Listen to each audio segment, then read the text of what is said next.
parler d'abord du bien vivre ensemble, ensuite des violences verbales et psychologiques. Ensuite, nous allons également parler des violences physiques, des violences intrafamiliales, d'accord? Donc les intrafamiliales, c'est tout ce qui concerne la famille, hein. Du consentement, des vols, parce que malheureusement, vous pouvez également être victime de vol, et d'Internet et de ses dangers. Est-ce que pour l'instant, tout ça va? Oui. Oui? D'accord. Alors, là au sein de l'EHPAD, vous vivez tous au sein d'une même communauté, et le bien vivre ensemble, c'est ça. C'est que chacun fasse preuve de tolérance pour que ça se passe le mieux possible entre vous tous. Voilà, comme on est censé le faire au quotidien dans la société d'aujourd'hui. Ensemble, comme vous le savez, on a des règles certainement ici au sein de votre établissement. Est-ce que vous connaissez le règlement dans l'établissement? Est-ce que vous avez signé un document quand vous êtes entré? Est-ce que vous avez un souvenir de ça? Par rapport à ces violences, à ces insultes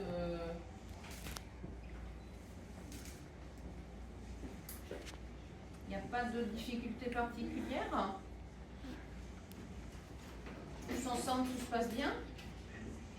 Il y a des petites choses, mais bon, on peut régler. Vous pouvez régler vous-même, tout à fait. C'est vrai, quand même un pied. C'est une réalité au sein des familles, aussi bien des jeunes couples que des personnes plus âgées.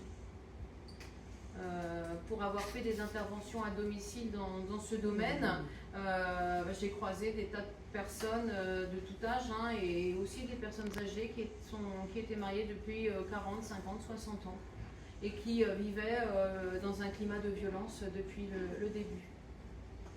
C'est malheureusement une réalité. Ça a augmenté pendant pendant le confinement. C'est quelque chose qui a vraiment beaucoup, qui est monté en puissance. J'avais quelques chiffres par rapport à ça. En 2019, par exemple, il y avait eu 173 décès au sein des couples. 88% des meurtriers étaient des hommes et 32% avaient plus de 60 ans. Donc les violences intrafamiliales, ça existe aussi même auprès de personnes qui sont plus âgées. Et ce n'est pas une fatalité, et on a le droit de déposer plainte même si on est marié depuis 50, 60 ans. Vous avez encore possibilité de déposer plainte. Il faut vraiment le savoir, c'est quelque chose d'important. Si vous en êtes victime, que ce soit avec un conjoint avec qui vous êtes depuis des années ou quelqu'un que vous venez de rencontrer, hein, on peut déposer plainte et on doit déposer plainte parce que ce n'est pas normal, il faut que ça s'arrête. C'est très important ça, vraiment. Faut pas laisser faire faut pas laisser faire ces choses-là, c'est pas possible. Sur Internet, hein, les dangers sont aussi derrière un écran. Que ce soit avec votre ordinateur ou tout simplement avec votre téléphone, hein. Il y a malheureusement des tas de personnes mal intentionnées qui pourraient tenter de vous contacter. Des offres un peu alléchantes, des choses de valeur qui ne vaudraient quasiment rien. Ça, c'est quand même, faut être méfiant par rapport à tout ça, hein.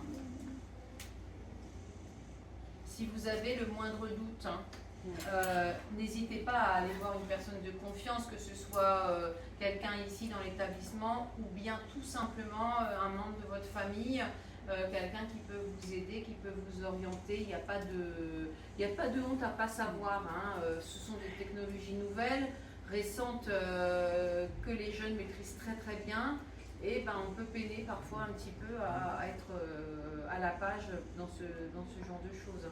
Donc il ne faut pas hésiter, faut pas avoir peur, il ne faut pas avoir honte. Voilà, vaut mieux être sûr de ne pas faire